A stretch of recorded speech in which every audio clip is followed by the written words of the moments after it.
Hour 2 Overdrive continues, brought to you by FanDuel, bringing you everything from the opening line to the final score. Bryan Hayes, the O-Dog, Jeff O'Neill, Jamie Noodles McLennan. There's our boy Craig Button. Get in here, Craig. Come on, Craig. There he is. Stepping in. We love it. Around the table, opening night for Leafs Habs. Edmonton in action tonight. You got Winnipeg, Calgary, Vancouver. Sid the Kid at the Garden. It's a beautiful thing. Drop down. And there's Drop our down boy a bit. Craig Button. There we go. All good over there, Craig? Yeah. How we doing? I'm doing great. You guys look fantastic. Oh, we feel good. Yeah, well, you look We good. feel good. We're following in your footsteps. Well, That's what we're trying to do here. don't follow in my footsteps. No, we need different footsteps? Yeah. You know what? There's better footsteps. Let's just put it that way. I disagree right? with that. I vehemently disagree. So how you feeling about things with the – I guess we'll begin with the Joseph Woll stuff. As a manager, you're the perfect guy to ask. Like, if you put yourself in the shoes of Brad Treliving, you know what happened Game 7 last year. In between Game 7 last year and Game 1 tonight, you handed him a 3-year extension at $3.8 million per, and now he can't get there for Game 1. What's running through your mind? Well, and Jamie, you know this. Jeff, you know this. And Brian, you know this as well. Thank you. Yeah. I appreciate that. I had to go a little bit slow around the horn here. Thank you. You have to have ability. And certainly Joseph Woll has ability. Yeah. You have to show capability at the National League level. He's certainly done that. But three things that are absolutely essential for a goaltender: availability, dependability, and reliability. Yeah. He just hasn't shown any ability. As a manager, I think on your question of the day was, can you trust Joseph Woll? Right. I think you got to put a word in front of it. I think you have to say, how can you trust Joseph Woll? Yeah. I mean, we're talking. Scary, man. Well, we're talking about somebody 26 years old who Doug Armstrong, our friend Doug Armstrong, he always said, the problem with injury-prone players, they tend to get injured. A great statement. It really is. The scary thing we're talking about is this player is often injured and never has any kind of workload. Like, there's no sample size where you could say, like, a Marty Brodeur couple seasons or Dominic Hasek where you're like, this guy's played a ton of hot. He never plays, but then also can't get hurt. And it is crazy. And we talked about the guys in the locker room. Like, Game 7 is a big ordeal, and it's intense, and it's big boy stuff. And when you get word that a guy just all of a sudden can't play, and then you're like, okay, young guy, whatever, not so young. But then you get through the season, he gets the extension. He's kind of got, everyone talks about this, the capabilities and the ability. It's great. Then you get to Game 1 of the season, and then all of a sudden, magically, it's not available again. Everyone in the organization, and I said this in the first hour, players, coaches, and management, they just kind of move past you where they're like, we can't deal with this because it's a distraction. We got to get players on the ice, and we can't be thinking about, is this guy going to play or not? Well, you don't want to. Those seeds of doubt are already planted, and now Joseph Woll has allowed them to sprout, right? Yeah. Right. And everything is there. Everything is there. And to your point, the players are all going, what do we got? Like, what you can have in that position is that level of, is he ready to go? Is he not ready to go? I'm watching the game last night, Boston, Florida. And Boston's defense was not very good. You look at where the goals were scored on, right? And we were just chatting about, and somebody said, do you put Swayman in? And remember Corpusalo, Bennett had run into him? Yeah. If I'm Jim Montgomery and Corpusalo unless there's a cast you're going to put on some part of your limb, you're not coming out of that net. No way, man. Right? You got to play. And you have to show that to your teammates. You have to show that. So to answer your question as a manager, I think you have to be looking at other options. Well, straightforward. No, you have to like outside of the organization, you're saying, or with it, like Dennis Hildeby has a chance to be the man now, and maybe or Stollarz is your number one. Exactly.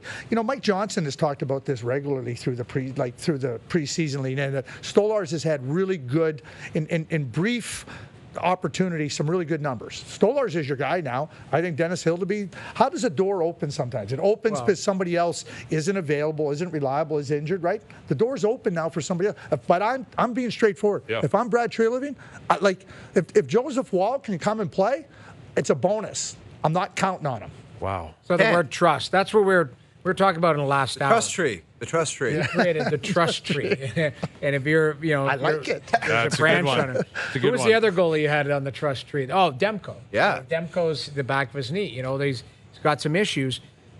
Do you trust, like, the same thing with Joseph Woll? Now it's Game 7, now it's Game 1. You trust that he will be available to you or reliable. And that's right now it's a no, correct? Absolutely it is. That's the biggest challenge right now. Like right now on that trust tree, he's rooted himself as you can't trust him. Right. Yeah, that's the reality. And Joseph Woll will not play tonight. He's on the IR. He won't play tomorrow. He won't play Saturday when they're at home against Pitt. So Stolarz will go tonight. I guess Hildeby will go tomorrow. But the puck would drop and they'll play. Yeah. You know, and if you're Craig Berube, like you can't allow this to fester. Like you gotta spark this team. We had Mark Masters on last hour, and the Leafs have had a history of not being ready on opening night against Montreal or just against inferior teams. Like they seem to lose to San Jose early in the year, and Chicago they throw away a lead. Like how do you get over that? And do you think Craig Berube could be the guy to finally fix that mentality where for whatever reason they fall flat when they shouldn't? Yeah, let me just add before I get to that question specifically. Back in the 2018-2019 season, the St. Louis Blues had all kinds of problems with injuries to their goaltenders. They finally said, get Binnington up here. Right. Like, again, back to opportunity presenting itself. Like, Craig Berube is sitting there, takes over his coach. They just said, we can't do it anymore. We're not waiting for Ville Husso. We're not waiting for anybody else to come in.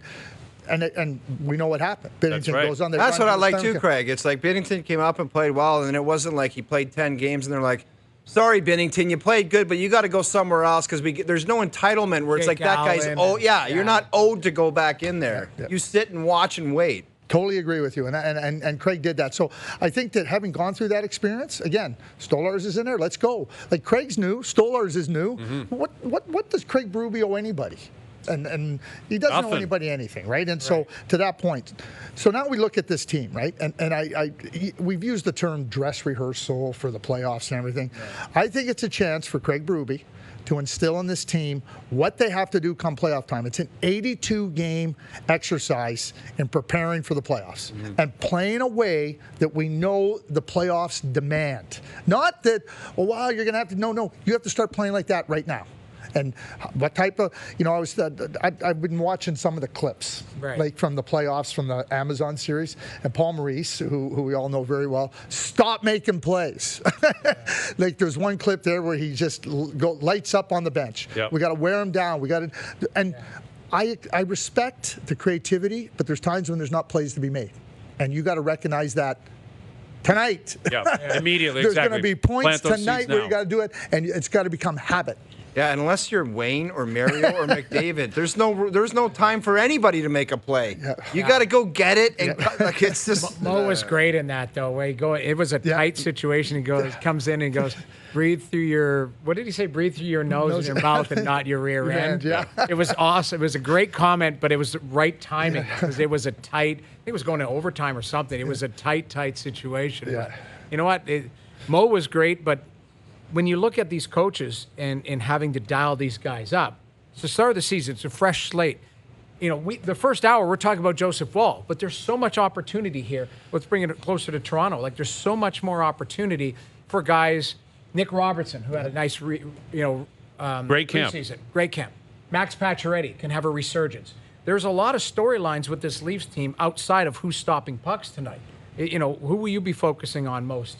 Well, the guy that I'm really looking to focus in on is Chris Tanev. I think Chris Tanev was such a great addition for this team. Now, we know teams aren't built on the backs of one player. Even Connor McDavid, Wayne Gretzky, I think what Chris Tanev does, he makes whoever he plays with better. He's shown it time and time and time again. Then certain situations in the game that are really critically important. Defensive play, penalty killing, getting the puck out of your zone, stopping the other opponents from establishing a presence in your zone. He does that, which extends to the team. And they haven't had a guy like that. They simply have not had a guy like that player. You think back, and I think back years, good teams. Think about Nicholas Chalmerson. Nicholas Chalmerson, they had Duncan Keith, they had Brent Seabrook. Yeah. Nicholas Chalmerson was such an important player on that team because of the way, right, Jeff? Because of the way he played. Just go back to teams that and I think Chris Tanev, like that addition, I think is so solid for the Toronto Maple Leafs and makes Riley better. It takes some of the pressure off of other defenders that have to get in there. Last year it was just like, who's going to play with Riley? Mm-hmm. We talk about the goaltender not being sure. Imagine Morgan Riley, like, who am I playing with tonight? That's right. Like, the coach, like, just you don't have to worry about that with Chris Tanev. That's crazy you said that guy's name, because I talked to somebody 3 weeks ago and they talked about that Blackhawks team. They said, you have no idea how valuable that Chalmerson was. Blocking shots, killing penalties. Like, he was just a beast for them. Played on both sides, too, right? Left shot would play the right side all the time. Bronx talks about it all the time. When they won the Cup in Anaheim, it was him and Niedermeyer, but their three was Beauchemin. Yeah. And Beauchemin was the Chalmerson, like that type. You need that third guy, and he did all of the grunt work. Like, he was an animal. Yeah. Like, I mean, it didn't work out. He was here, wasn't he? Yeah, well, he coming off that Cup, they brought him up here thinking, okay, he can move up and be a number one or but he a number wasn't. two. Well, and the team wasn't that great. Yeah. And Then he went back to Anaheim. But he did go back to Anaheim, and he looked pretty good. He was very instrumental. Like, I know Chris talks about it, saying, like, it was him and Scott that was always on the ice at one time, but Beauchemin was really instrumental in them stabilizing. So 2 Hall of Famers, 2 great defensemen, in Chris Pronger and Scott Niedermeyer. So somebody like Beauchemin, like that, I talk about the burden. Like, the burden's off of them too, because if they don't have that type of player, they're going, oh, here we go again, and the opponents know it too, and they're going, just keep grinding on Prongs, keep grinding on Niedermeyer, just keep grinding on them. Right now, you got to go grind against Beauchemin. No easy there is no easy shift against Chris Tanev. No easy shift. That's big. Craig Button with us. Leafs Habs tonight. What about in Montreal? Like, if you're Kent Hughes, if you're Jeff Gordon, within reason, obviously they'd love to make the playoffs. I don't think that's the expectation. If you're at the end of the season, April 15th, what was a positive season for you? Like, what has to happen for you to say that's what we needed to take that next step? They've been in the bottom 5 teams for the last 3 years. And you can't be in the bottom 8 in the league and expect to, be considered a good team. And I don't think you can be in the bottom 8 and expect to move into the top 16. Mm-hmm. I think they got to move into that next tier of 8. Last year, they're bottom 8 in goals for, goals against, penalty killing, power play. Not getting you anywhere. So I think the progression for them has to be pushing into that next 8 tier. If they got to 17, that'd be wonderful. I don't think they can. I think there's teams that are better than them, and I think now get into the 22 range, get into the 21 range. Now you're making steps forward. They have too many areas that they have to get better in, markedly better in, to be a playoff team, in my view. And I think that's what I'd be. If they're going in and they're going, hey, listen, you know what, we're 12th in the division or 12th in the conference, and we're ahead of certain teams. I think that's how I would measure That's it. a win. If I was Marty St. Louis, I would treat the first month like the playoffs, because if it gets out of hand after the first month, just mentally they just go to a spot where it's like, this is last year and we're out of it, and it would be like I would be on their ass the first month hard, because it would be like there's no reason why they all can't bring their best hockey. That top line, if they get some goaltending, maybe they get a positive vibe going where it's like, this is different. But if it just goes south, like Ottawa did last year, it's right back to square one. We're done. That Hutson looks like he's going to be a nice player. Yeah, well, he's a player that, and I've watched him for so long. There hasn't been a level, and the questions have existed at every level that he's moved up to. How good, and he's excelled at every single level. And it doesn't matter moving from U17 to U18 to U18 to World Juniors to college hockey. He until he shows me that he can't, I'm not going to doubt him. And I have no reason to doubt him at this point in time. Yeah, like any other, like most players, how many players single-handedly can just carry themselves just based alone on their game? That's a small number of players. Everybody needs help and a support, a good partner. And Lane is no different, but I don't have any question about, it's amazing. I remember the Philadelphia Flyers in 1999. They thought that they were going to get after Brian Rafalski. He was playing for the New Jersey Devils, right? And they kept thinking, we're going to get after Rafalski and we're going to really beat him down, right? Well, you couldn't get to Rafalski. Right, couldn't catch him. So you're spending all your time and energy trying to get, and I think Hutson does that to opponents too. You think you can get them, and then all of a sudden you've spent all this energy and you can't get to them. I remember that little weasel back there. You're like, that's one guy I'm going to get a lick on, because there's those other animals back there. It's like, they're just going to hurt you. But you just never got to him. Right, exactly. Because they had Stevens and they had Danico. I mean, Scott Niedermeyer was on that team. But Rafalski kind of, okay, let's get him. Like, no. Not going to catch him. Not going to happen. Ottawa signs Linus Ullmark today to a 4-year extension, $8.25 million. So he's got a year left this year at $5 million, and then 4 more. So they're committed. Ottawa's in the Linus Ullmark business for the next 5 years. What do you make of that deal? And do you think he can handle the pressure of being the guy that's got to get them over the top? Because they've got to start doing it. This is ideally the year they start doing it. I think the Bruins should have just kept him and spent $16.5 million on Ullmark. On 2 goalies. That's not a bad idea. Just pile up that. Yeah. No way that's happening. Yeah. I mean, to me, Sorokin, Swayman, Ullmark, that's the dollar figure. That's where they're at. Ullmark's shown that he's a really good goaltender. Remember when he went to Boston, there was Buffalo traded him. What's Boston doing? Really good goaltender. And I think he's a really good goaltender. I don't think it's just about Ullmark. I think excuses are gone. The goaltenders, everybody knows how good he is. But you've also added David Perron. You've added Nick Cousins. You've added Michael Amadio. Yeah. They're not frontline players, but they come with winning expectations. Mm-hmm. And I think that really is necessary for that young group right now. Yes, you need the goal. I mean, the goaltending last year was just right near the bottom of the league in terms of starting goaltending. Ullmark, I think, just removes another excuse. Yeah. Well, that's it. Exactly. At some point, you got to move past that. Yeah. And you've got to get the goaltending. You've got to get the maturity. You talk about it all the time, Noodles. You got to get the coach right. Like Travis Green's going to be a big part of that, too. Yeah. Talk about what Marty St. Louis said. Greeny's got to have the same approach. Yeah, and it's no easy month task. One is the playoffs for Ottawa. I'm doing the game tomorrow. They're playing Florida. Yeah. I'm going in Utah, but they also play Colorado and Vegas. It's no easy task. They're scheduled to start the season, but at some point you can't have excuses. It's like, okay, we got to be a better team tonight. We have to have that desperation. That's the one thing O was just talking about.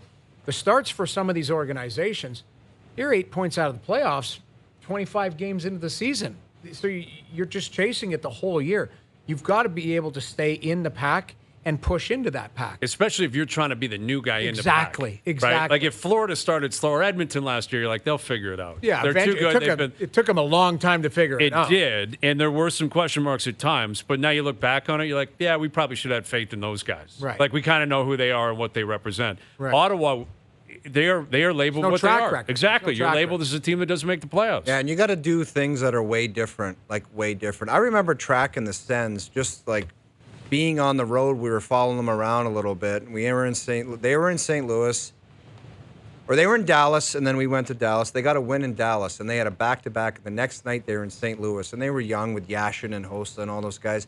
And Dallas-St. Louis is a no-joke back-to-back in the big leagues. It's one of the toughest. Calgary, Edmonton was always it's a. Brad McCrimmon says, I don't care what year it is, Edmonton, Calgary is the toughest back-to-back. Yeah. But Dallas-St. Louis was really, and Ottawa with Yashin and those, they won that back-to-back, and I was like, God, those guys might be good. It was just way different from years past where it was they'd automatically get dummied in that back-to-back against a good team. Mm-hmm. You got to just do things way different. Yep. I think the other thing, too, I mentioned Perron and Amadio and Cousins and Ullmark coming in.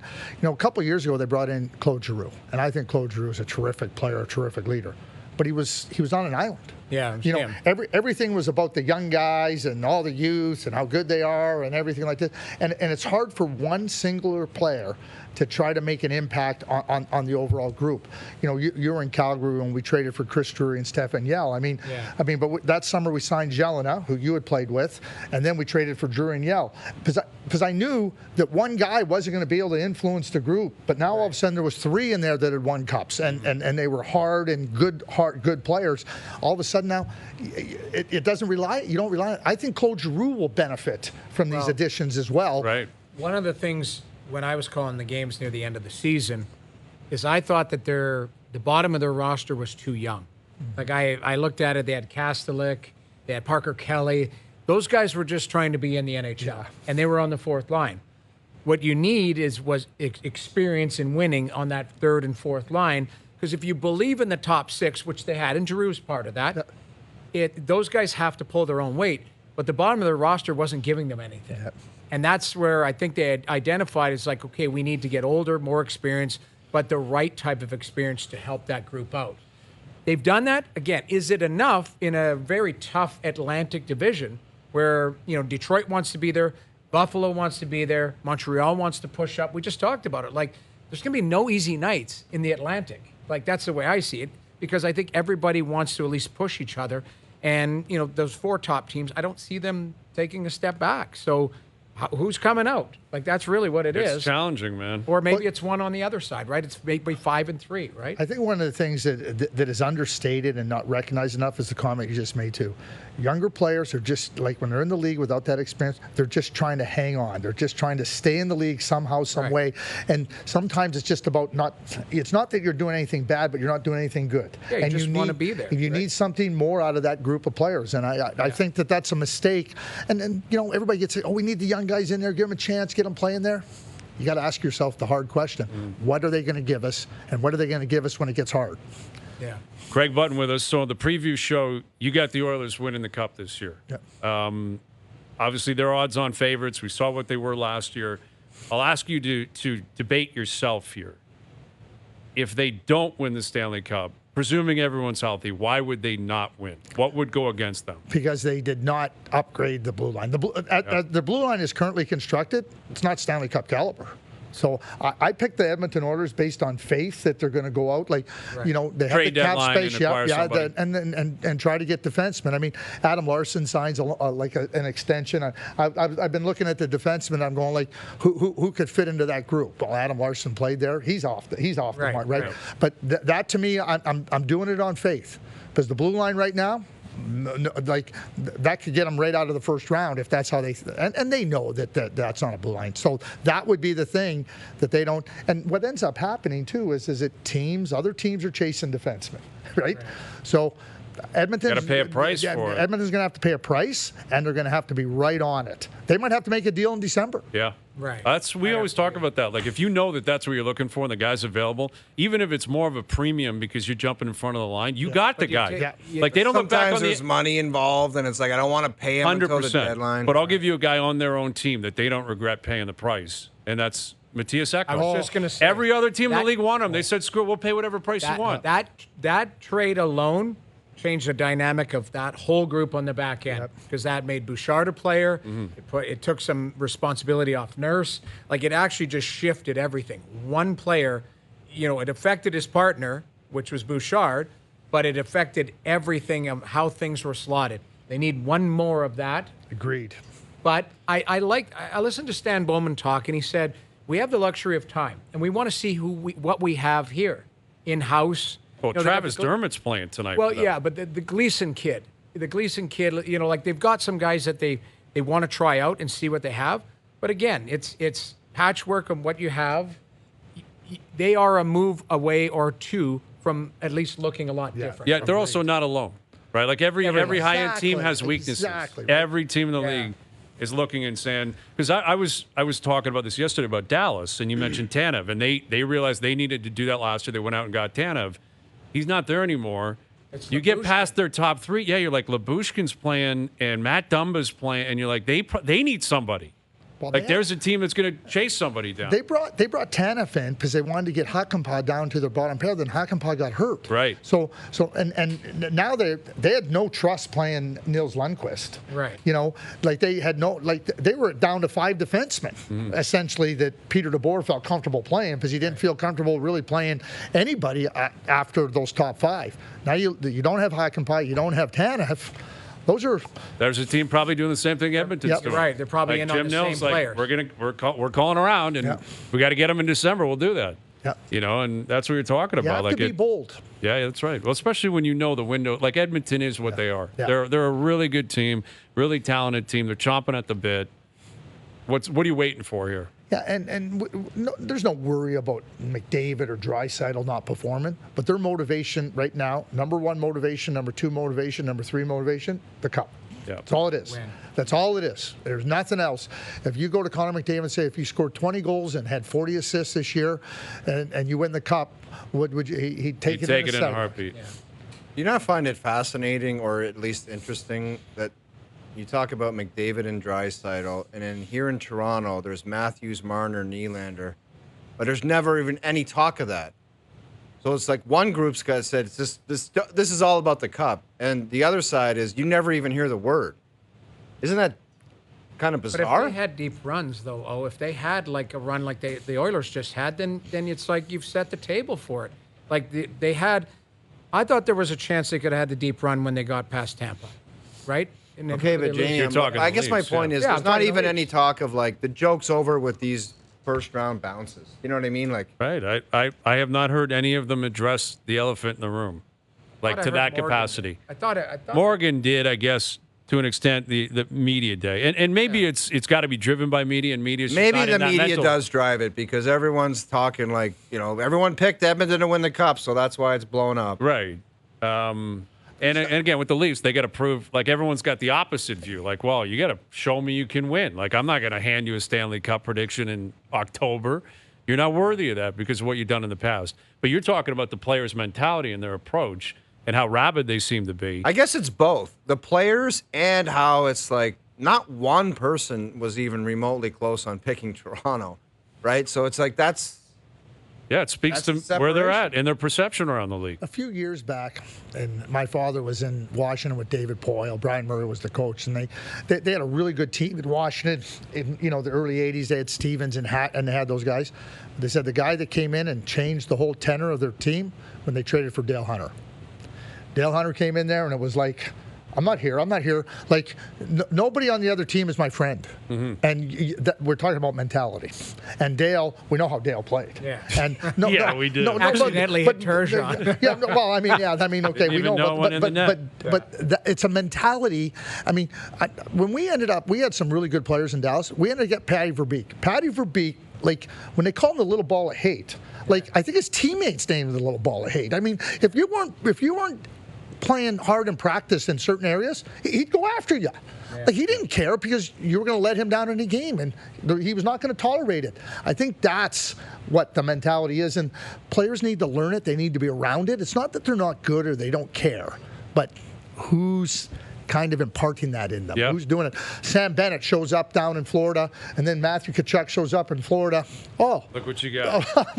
Again, just like it becomes a whole different tenor. They drag Barkov. Everybody. Reinhardt comes alive. Right? Ekblad's blocking shots and fighting guys, and yeah, you're right. It's a pack mentality, but you need an alpha dog probably to kind of set the scene for you. There's the word. Yeah, alpha dogs.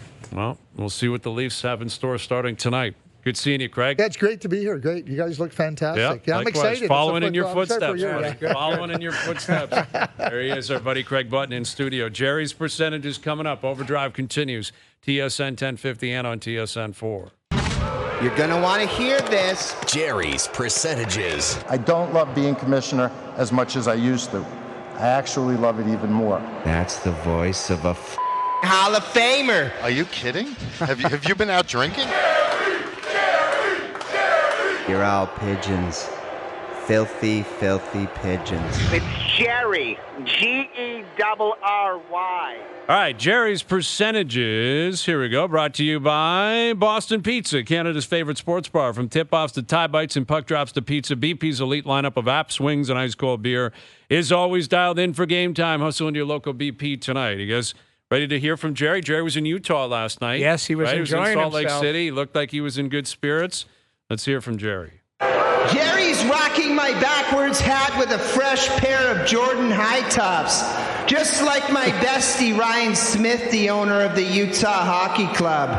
And even though he stuffed me in a pair of seats that could only see half the ice last night, I know Smitty and his wife love Gerry. Yeah, Smitty and Gerry are boys. And Gerry was there last night. I don't know if he had an obstructed view. I guess he's claiming that maybe he couldn't see the whole ice. A little bit strange. It doesn't matter about the obstructed view. As far as like on well, it does ice if you buy a ticket to the game. I'm talking about the players looking up and not being in that amateur barn in Arizona. That has got to be a godsend. A million times better. Crowd looked awesome into crowd. It. They had a tailgate. They had like it. The team won. The team is going to be decent. It looks like a good setup. You're right. It's not a perfect scenario. They're going to have to sort out a new rink, all of that. But you're putting 15, 16, 17. I don't know. What was the attendance? Was it 17? I think it's like 15 something. Yeah, 15.7 or something like that. 15.7. Because, again, it's built for the basketball team. Right. And I thought it was cool, the opening where they had Lauri Markkanen come out, who's like 7 feet tall. Yeah. But if he blew a wheel, what a scene that would have been. Like, they bring out, he's basically the face of the Utah Jazz. And Ryan Smith is so committed to the backwards hat. Like, he will not wear anything but a backwards hat. He I find loves a backwards hat. I don't know. I just have this old school expectation of an owner. I don't know why. And it's not like quite Pete Carmanos, my owner in Carolina, where it'd be always a fancy suit and he had the fancy mustache. But I don't know why. I'm like, it's man. Mark Cuban. That's what he is. He's Mark Cuban. They're younger. They're rich. The guy's 40-some years old. So much money. He's a tech guy. He's like, I'm wearing a hat and a pair of Jordans. Yeah. And now Gerry's going to do that. Gerry's going to start wearing backwards hats and Jordan high tops. All right, let's get to the takes. Sticking with my new faves, the Utah Hockey Club will make the playoffs this season.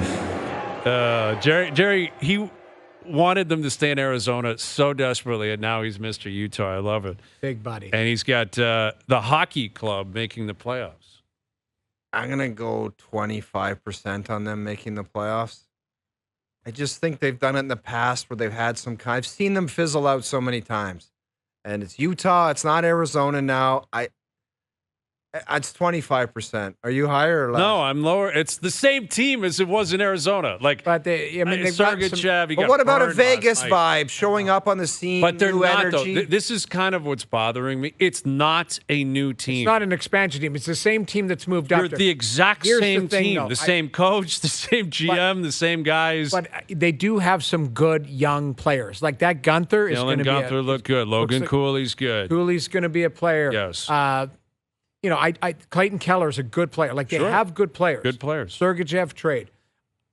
I don't know if they're good enough into that. You know how Craig was just talking the next level? I think they're in that level. I think they will fight for a playoff spot. I don't think they're a playoff team. But if everything falls into place, and the one thing that they do have a lot of is currency. They've had nothing but draft picks and everything. Mm-hmm. So if they start to get aggressive and trade for players and get better and upgrade, I think there's a chance, but I'm low on this too. I'm 18%. I'll go 15%. I think it'd be a really cool story. I'm not anti this Ryan Smith or Utah. I think it's a cool story. I think he's obviously a really good owner, and the Utah Jazz are well run, and that was cool to see last night. Like, the fans showed up, considering what it used to be in Arizona, but this is not Vegas. Right. It's not an expansion team. They literally picked up from down the road and drove to Salt Lake City. Like, it's not like it's cool vibes, right? And they're going to have a packed house, and that was a big win last night. But Chicago's not very good. Yeah, I mean, but Gunther had a couple, and they do have like good young players. Pretty good young players. But to get to the next level, I keep saying who's coming out, especially out west. Everyone points to the East being deep. The West is deep too. Like, yes, and like they're in a division with Dallas, Colorado, Nashville, Winnipeg. Right. They're not better than those teams. I don't think they're not better. Could they possibly pass one of them if everything breaks their way and another team falls off? Of course that can happen. But I'm not sure they're better than Minnesota. Like, I really don't know if they're better than Minnesota or St. Louis. I don't know if they're better than either team. St. Louis came back in that game. Yeah. Broberg with a snipe. Beat up on your Seattle Kraken. Seattle. Now that's a new team. Seattle is still a new team. Yeah. We just forgotten about Seattle. Like, Vegas is the crown jewel of expansion, and now Utah is getting the new. Like, Seattle is just go sit in a corner. People don't even care about you anymore. I thought you guys were going to bring this up, but did you see they extended Joey Decord at 5 times 5? That was a big price. Grubauer started for them last night. Grubauer makes 5.8 for another 2 years, so they're going to have close to 11 in goal. Now, one of them better start saving it. Well, Decord was kind of their guy last year. If you look at his numbers and that, he was good. Grubauer was injured, but Grubauer they brought over in the long-term deal from Colorado, and Decord kind of took that. So it'll be interesting to see if maybe Grubauer is in play at some point to go somewhere else. Decord, they committed to Joey Decord. Decord's your guy. Yeah. One of Linus Ullmark or Jeremy Swayman will be nominated for the Vezina this season. Judging by last night, Korpisalo won't. Yeah, that's accurate. I don't think Korpisalo is going to be top 3 for the Vezina, but one of Swayman or Ullmark will finish top 3. I'm going to say 10% because they're not together. Okay, explain that. Flush that out for me. Together. Yeah, the percentage is Swayman and Ullmark, right? Yeah, one of them has to, but they're also both going to play more games than they have. I get it, but I think that them together is a real strength. It's like Ullmark, even when he won the Vezina, how many games did he play? High 40s. 48, something like that? 48.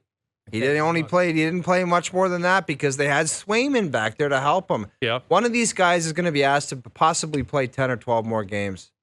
And I think it's a difference. Both of them are. Yeah, I think is it that hard of a concept for you to understand that them together was a strength? Yeah, no, I get that, but I think you had a look on your face like I said something that you didn't understand. It wasn't in English. And I understand that Ullmark won when they were together. I just think that that's an anomaly. A tandem goalie winning the Vezina doesn't happen very often. Generally, it's Hellebuck, 62 starts. Right. Like a truly defined number 1. 57. Now these guys are the truly defined number ones. Right. So you would think history would tell you they actually have a better chance now that they are separate.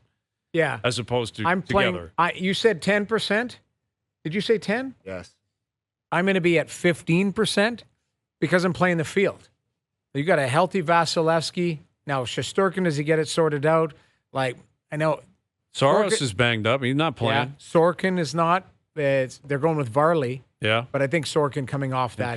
Pat Wall wasn't a big fan of him last year, man. I told you guys that. Do you he remember? Did not like Sorokin. Wayne Gretzky being a coach and staring at all the players that he had to coach, where he's like, I'm better than you right now. Patrick Waugh, I think he would stare at Sorkin and going, like, I don't like what I like. Patrick Waugh is arguably one of the best goaltenders who ever played the game. 100%. I think nobody would debate that. Yeah. So that's a little bit intimidating as well for Sorkin, and he really hasn't settled in. But that being said, I think there's just too many good goalies in the league, so I'm playing the field, 15%. I'm going higher than this, and I honestly think Ullmark's got a better chance because of the narrative. Like, if he gets them into the playoffs, he'll be top 3. Like, if he starts 54 games, they get the playoffs, he's got a .921 save percentage, he is going to be up for the Vezina. Yeah, he will just get that type of narrative cooking. I'm going to say 40%. Wow. 40. Well, because I think they're 2 of the 8 or 9 guys that I think can be in there. And we're talking 3 spots. You got to finish top 3. Yes, Hellebuck, Vasilevsky, Bob. Markstrom, if they get Markstrom, if they get, and there's another guy that's capable of doing it. Right. But these are 2 really good goalies. They are. Very they're good. 2 really good. It's, like. Swayman's got that. Noodles talked about his charisma. He's a needle mover. Like, he gets people's attention. Yes. But he gets the A crowd talking about him and revved up. Big time. And after last night, like, if he goes in game 2 and stands on his head, it's like, here I am. Where do they play next? Did they play tonight? I don't think they'll be playing in Tampa. I mean, obviously, because of the storm coming in. I haven't heard anything on that, though, in about terms Tampa, of Tampa's. like, outside of you want everyone to be safe and everything. But they could be in one with their building and all of that. Absolutely. Like, they might have to find an alternate place to play, which could affect, home games for them and that home team advantage. Yep. Yeah, Tampa starts Friday in Carolina. So they do start on the road, but they're supposed to be home Saturday night. It's a home and home with Carolina. I'm not sure they'll play that game. I'd be shocked if they play that game. Yeah, considering unless what they're if the building right can now. hold up, but then the people around it. But that's too. the thing. If you have emergency issues, if you've got power issues, they're expecting it to be pretty bad. I was down hoping there. that storm dies that's down a bit. what we're hoping for. The Florida Panthers will make it back to the Stanley Cup final. Florida back in the Cup final.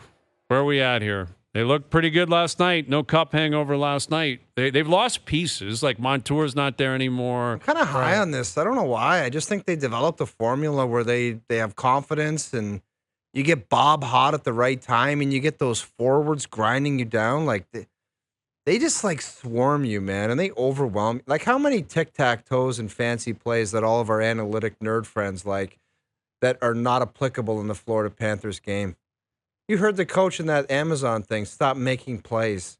Stop making plays. Stop making plays. It was context, the timing of it. Dude, right? I get it, but that's what's available come big boy hockey time. I'm a big believer in these guys. I have been. Too. I am too. In the I'm going to go playoffs. 65%. 65. I think it's fair. 65. I think they should. Like this is. I get why Edmonton's getting the love they're getting, and they deserve it in many ways. But you look at the NFL. Like no one came in saying, "Oh, the Lions are better than the Chiefs. They should be number 1 on the power rankings." Right. No one said that. Or the Niners should be ahead of the Chiefs. Why would the champs not still be the number one team? Like, why would they not be? Like, Montour not there is a hit. No question. That's a hit. But they still have... And Ekman-Larsson, that's a hit. And Ekman-Larsson was a big part of the power play. The pair of them are a hit. I'll grant you that for sure. We'll see what they do come the deadline. But that's what I was going to say. But Forsling's still there. Ekblad's still there. They've got those top 5 or 6 forwards that are studs. And they got they got the best 1, 2, 3 in the league, I think, with Barkov into Bennett, into Lundell. Like, the way that they play, they all have a different approach to the game. Yeah. Like, they're just... they're a serious team, man. Well, I'm high on this too. 51%. Oh, really? Yeah, I'm lower on it just playing the field. Give it a number, 51. I'm just into the majority. I think they deserve that kind of love right now. I'm 20% because I think there's 5 other teams that are right there. Sure. Right? So that's why 1 in 5. Okay. Gerry's nightmare comes to fruition, and 5 Canadian teams make the playoffs this year. Yeah, that's a lot. Gerry would not be happy with that. 5 teams. So who are we thinking if we're doing the math here? Toronto, Winnipeg, Edmonton, Vancouver, and I guess he's got probably Ottawa making. 5 teams. I can make a case for 4. 5 Canadian teams. I don't know who they are, but you can make 5%, a case. dude. It's 5%. No, I'm higher on that. I'd like to see it, but what about if there's a train wreck along the way? Something could go wrong here. It's just... That's why 4 is a safer number. 4 is very 4 safe. Looks safe. But Gerry is bold. Jerry's loving Utah. 21%. I'm 21% on that. 5 making it. Yeah, there's I'm low on this too, man. 5, has that ever happened? Have we ever had, like, outside of the COVID year and all that kind of stuff with the Canadian division? I'm sure there has been. 5? I don't think so. You don't think there's been 5? In the same year? I mean, we can look that up, but generally speaking, there's a few teams that get flushed out. When Ottawa went to the conference final in 2017, were the Leafs in the playoffs? The Leafs were in. Okay. Yep. We'll have to check to see else. Was Edmonton in the playoffs? Like can't Calgary? remember. I can't remember. Vancouver was going through the Jim Benning kind of Trevor Linden era at that point. I don't think they were in. Probably 3 or 4. Dude, you looked that up. But 5 is rich. I'll say 10%. What did I say? I said 21. What do you? Very low. Very low. What's that, JP? Oh, okay. JP's giving me the "you have to go" routine. I thought he was giving me information on what we were asking, but my bad. Oh, we got a trade? Yeah, exactly. What's that? We have a trade? No, move. Go to break. Gerry's Percentage is brought to you by Boston Pizza, Canada's favorite sports bar. From tip-offs to tie bites and puck drops to pizza, BP's elite lineup of abs, wings, and ice cold beers. Always dialed in for game time. Hustle in your local BP tonight.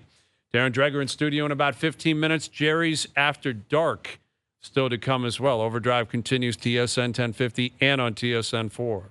All right, Darren Dreger coming up in about 10 minutes. We got a new season. Very exciting stuff tonight. Very exciting stuff. Very exciting stuff. I want you to hear something. You got into a collection of the greats in the industry.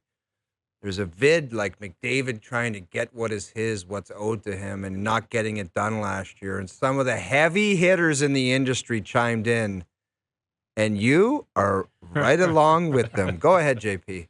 Seeing the Stanley Cup awarded and passed around, but you can't help but feel envy of wanting to be a part of that. I heard it's 70 degrees and sunny in Edmonton, but they ain't got no cup. This is a big deal for McDavid's legacy or no? Ultimately, it's going to be a negative effect because he didn't win. He didn't close. I just expected more from him in a Game 7. Game 7, closeout time. He didn't show up the way he had to. I mean, could that So I'm hyping up McDavid and inspiring him to win. I'm being a McDavid hater. That's how I'm being labeled. Yeah. By the way, I love Stephen A. Smith, who hasn't watched 1 second of hockey. He'd have no all idea. Year, and he's like, he didn't bring what I thought he was going to bring. For him. 100%. Why do they get FaceTime too? Why do you have Where's my face? But you're probably just my voice you in voiced there? that. He's brutal. Like, he's brutal. Yelling I remember those takes, and they were strong takes. I didn't think he played well in Game 7. Like, by his standards, that was a big moment for him. That's he did not play well. I stand by that. And now if he wins the Cup, I'm going to take credit for it. Yes. I'm taking all credit. Your fault. I'm inspiring, because you always say this, Noodles. Like someone will write in the playoffs, like, this guy's been brutal. He's got to get going. And then if he plays well, that guy will say, I inspired him. I inspired. But I'm inspiring McDavid. You did that. If he wins a Hart and a Cup this year and a Conn Smythe, I expect him calls to acknowledge. Him to the show the next day. I think he should. Hayes, thank you very much. I think he should acknowledge that I inspired him. He needs the inspiration. Yeah. How about that? When I first heard it, I was like, couldn't it have been just a little bit more positive? First comment is, it's got to be in a negative way, though. Yeah, in his legacy. Negative legacy moment for him in Game 7. Tough living for him. That's tough for the NHL, man. That's how they're billing it, that McDavid, this is his big moment, right? Like, he's got to get redemption on what happened last year. Yeah. I think that's smart. Great that the game's back, though. Like, the preseason... I think the preseason literally has got to a point where they got to do something about it. It went so 2 bad. months. It felt like it was 2 months long. People hated it. Everyone hates it. We're So here it's now. like, so it's like We're regular season now. Let's rock. There's some great games last night. Like, great start. Awesome start. I love it. And I love all the Canadians games. I mean, it's not only the Canadian teams. You got New York, Pitt tonight, Colorado, Vegas tonight. Some good games. Like, what a night of activities. So we'll continue to tee that up. Darren Dreger coming up. We've got we're tracking what's going on in the baseball games as well. Detroit was up 3-0. The Tigers were up 3-0. Did they close? They did. They lead the series 2-1 now. Detroit has a chance to win it tomorrow. Nice. With the Red Wings playing down the street tomorrow night. What a scene. And the Padres, your Padres, could close the Dodgers out tonight. We'll get into that more coming up in the final hour. OverDrive continues. TSN 1050 and on the TSN app.